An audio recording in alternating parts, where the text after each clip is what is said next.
السلام علیکم ورحمۃ اللہ وبرکاتہ۔ بسم اللہ الرحمن الرحیم، نحمده ونصلی علی رسولہ الکریم، اما بعد۔ قیصر روم نے حالات کا جائزہ لینے کے لیے اپنا ایک آدمی مدینے میں بھیجا۔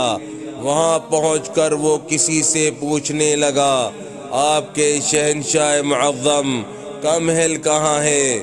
ہم لوگ شہنشاہ، محل اور معظم جیسے الفاظ سے بالکل نہ آشنا تھے۔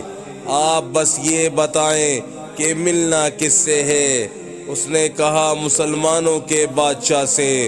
انہوں نے فرمایا، ہمارے ہاں بادشاہ کوئی نہیں، صرف ایک خادم ہوتا ہے جو ہمارے معاملات کا انتظام کرتا ہے۔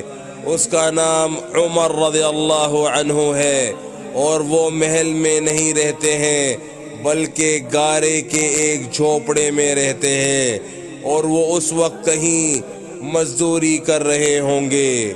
رومی یہ سن کر بڑا حیران و پریشان ہوا اور آپ رضی اللہ عنہ کی تلاش میں چل پڑا۔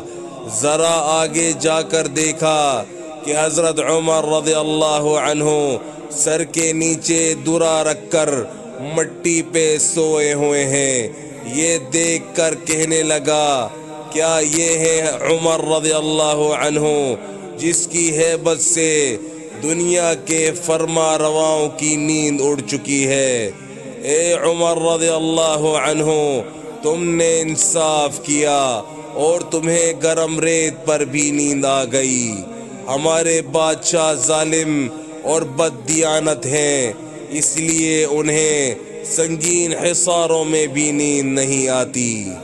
بس میرے بھائیوں دوستوں، جو آج ہم نے پڑھا ہے سنا ہے، اللہ پاک ہمیں اسے سمجھنے کی، عمل کرنے کی اور دوسروں تک پہنچانے کی توفیق عطا فرمائے، اور حضور صلی اللہ علیہ وآلہ وسلم کے مبارک طریقوں پر چلنے والا بنائے۔ السلام علیکم ورحمۃ اللہ وبرکاتہ۔